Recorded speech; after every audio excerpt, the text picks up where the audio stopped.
चलो एक और हार्वेस्टिंग देख लेते हैं, कुछ काम की बातें भी कर लेते हैं। नमस्कार मित्रों, मैं ममता वाजपेयी भोपाल से। मेरी हरी भरी छत पर आपका स्वागत है। लीजिए, मैं फिर हाजिर हूँ नई वीडियो और नई जानकारी के साथ। आप देख रहे हैं Indian terrace gardening art. Harvesting देखिएगा और कुछ प्रश्नों के उत्तर भी दूंगी मैं। एक प्रश्न बहुत आता है, करेले का साइज छोटा हो रहा है।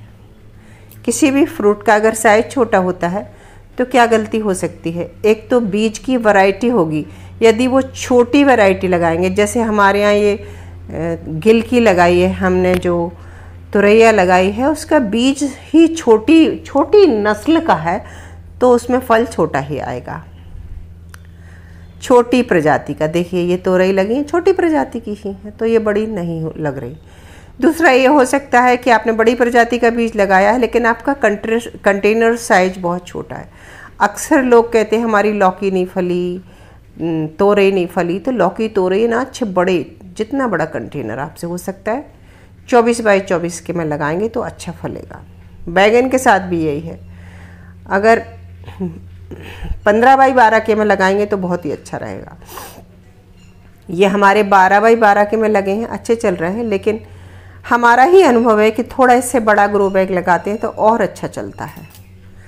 सो देख लीजिए आप, मैं आपको जानकारी दे रही हूँ। ज़रूरी नहीं कि हम पे सारी सुविधाएं जुटा पाएँ, लेकिन ग्रो बैग की साइज़ छोटी होती है, मिट्टी की क्वालिटी अच्छी नहीं होती, बीज की क्वालिटी बहुत बढ़िया नहीं होती। कई बार जिस जगह रखा होता है वहाँ धूप नहीं होती, और कई बार कुछ नहीं, मौसम बिगड़ता है और मौसम के तेवर बिगड़ने पर जैसे हम लोग सब बीमार पड़ते हैं, ऐसे पौधों में भी वायरस का अटैक हो जाता है और पौधे की इम्यूनिटी अच्छी नहीं होती तो वो बीमार होकर नहीं फ्रूटिंग करता, नहीं फलता। तो ये सब बागवानी का हिस्सा है, लेकिन इसका मतलब ये बिल्कुल नहीं है कि हर साल आपका पौधा फलेगा ही नहीं।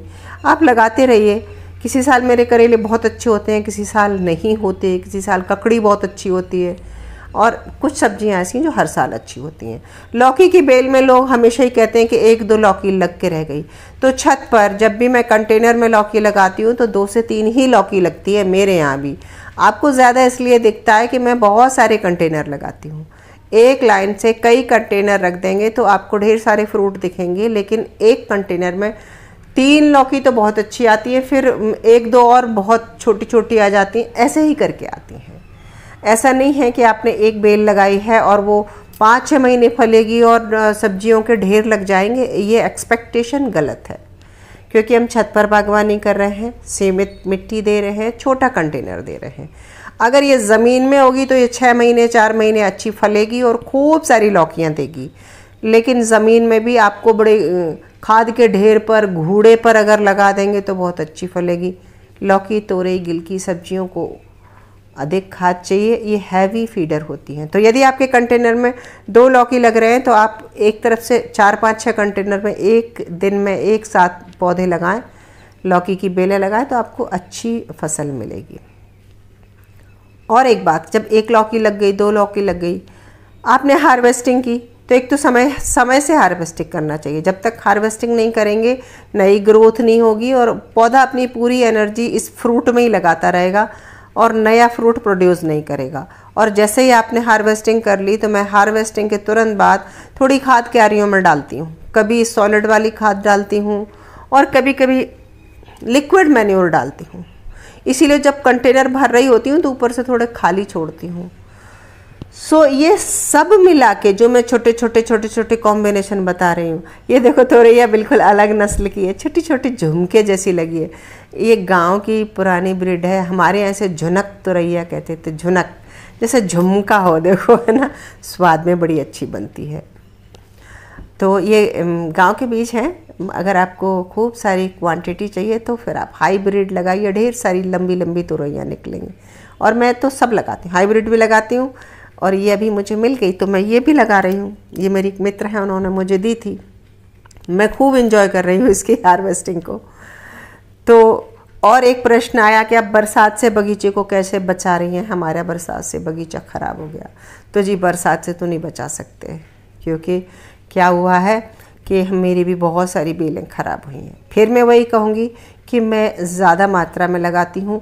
और मैं ये करती हूँ कि जैसे अभी मैं मान लो सर्दियों की सब्जियाँ लगाऊंगी, कुछ सितंबर में लगा दूंगी, 15 सितंबर से शुरू करूंगी, और फिर कुछ सितंबर बिल्कुल अंत होगा, अक्टूबर का पहला सप्ताह होगा तब लगा दूंगी, फिर 15 दिन बाद लगा दूंगी।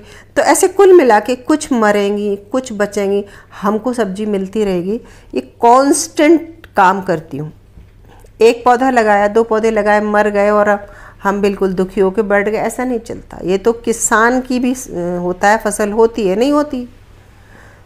मौसम पर निर्भर है बागवानी। अगर मौसम साथ देगा तो आपको बागवानी मिलेगी। बागवानी में बहुत हताश होने की ज़रूरत नहीं है। आप बस करते रहिए, करते रहिए, करते रहिए, एक दिन सफलता ज़रूर मिलेगी। तो देखो हमने कितनी सारी बातें कर ली और बातों ही बातों में कितनी सब्जी तोड़ ली। और अब तोड़ रहे हैं श्रीमान जी कुंदरू। कुंदरू जिसे शायद कुछ जगह टिंडोरी कहते हैं, जंगली बेल है। कहीं भी इसकी कटिंग फेंक दो, नीचे कंद बन जाता है, फिर हर साल वहीं से उगता है। आपको अच्छी फ्रूटिंग चाहिए तो इसकी कटिंग हर 2 साल में चेंज कर दें, क्योंकि मैंने ये करके देखा। ड्रम में जिस साल पहली साल लगाई बहुत फली, अगली साल थोड़ी कम फली, तीसरे साल बिल्कुल ढंग से नहीं हुई। मुझे समझ ही नहीं आया। फिर मैंने खूब सारा गूगल किया, सर्च किया, तो मुझे मिल गई ये जानकारी कि हर तीसरे साल नई कटिंग्स से डेवलप करके लगाएंगे तो अच्छी ग्रोथ होगी। तो अच्छी सब्जी भी उतर रही है और पानी भी गिर रहा है बहुत।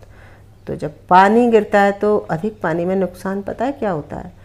पॉलिनेशन हो ही नहीं पाता, क्योंकि पराग पूरा धुल जाता है और पत्ते पीले हो जाते हैं। मिट्टी में से सारे पोषक तत्व गीले हो के मिट्टी पूरी धुल जाती है, तो उसका सारा पोषक तत्व निकल जाता है।